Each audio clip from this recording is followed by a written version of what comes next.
Hello and welcome back to the channel, ladies and gentlemen. As promised a long time ago, when I built the test bench, I said I was going to build a system at the test bench. I never quite got round to it. Probably mostly down to financial reasons. But anyway, today I'm going to do a build in the test bench. Now this is a budget gaming PC that I want to put in the test bench. I could just put it in a tower and call it a budget PC build, but because I've got the test bench and I've got some gear to put in it, I thought I might as well do it. So we're going to put an i5 4 Series 4460 in here, along with the GTX 960. Obviously we'll get the SSD in that, we'll get it built up. Have a new power supply in there, which is the Cooler Master Masterwatt Lite 500, which should be absolutely perfectly fine for this build. Obviously it's going in the test bench. This is the test bench I built. I built this from a Cooler Master Silencer case. If you would like to see that video, I'll put a link in the descriptions for you. So anyway, without further ado, let's get all the parts on the bench. We'll take it from there. So here we go. We'll start with unboxing the box of second-hand gear. And at the end of the video, I'll let you know how much I've spent and how much this has cost us all together to build this little system, and we'll see how well it does at playing The Sims, because that's the aim, is to play The Sims 4. So we've got the ultra durable GE B85 HD3 motherboard from Gigabyte, and lots of bubble wrap. I like to say lots of bubble wrap, because that means everything should be just fine. So anyway, we'll start off with a Wi-Fi card. Very nice, the Wi-Fi card. There we go. One Wi-Fi card. Want a GTX 960. I might do a video, take this apart and repaste it. So look out for that one. Redo the thermals on it, should we say. Next up we have got 8GB of Crucial RAM, 1600 MHz DDR3. That's that there, just in case you didn't see it. I thought it was like lightning there. And the i5 with the motherboard, a quite nice motherboard, rather thin, an unusual shaped motherboard. But quite nice as far as motherboards go. It's a motherboard, isn't it? USB 3, SATA, 4 DDR, and obviously there's our chip. There's our little i5 chip there, which I'll be cleaning up as well before we start. So that's that. Should put the back down.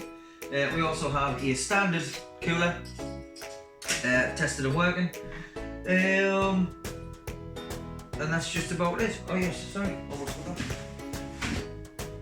almost forgot. Give me a second.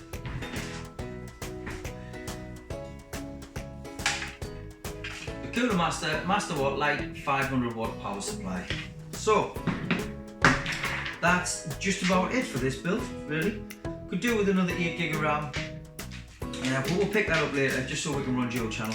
But I'm sure we'll be just fine for now.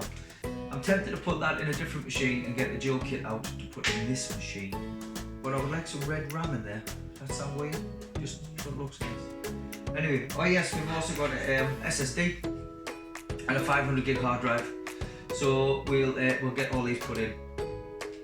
So what I'm going to do now is, oh by the way, there's a little picture there, just next here, which shows you that I've already had this tested, up and running tested, on the obligatory motherboard box, like everybody shows, you know, I'll put it, just to show you that, and it was all running, and it's all running just fine, all powers up nicely, and just now, just to get it built in this machine. So I'll change the viewing angles, and I'll see you in a second.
see, the Sims 4 ran no problems whatsoever. A decent frame rate, nice and smooth through the whole system, and plenty of scope for upgrading into this system. The processor is really good, kept quite cool while in game, although it did idle between mid 30s and 40s when it was idling, but in game it never went over 50 degrees.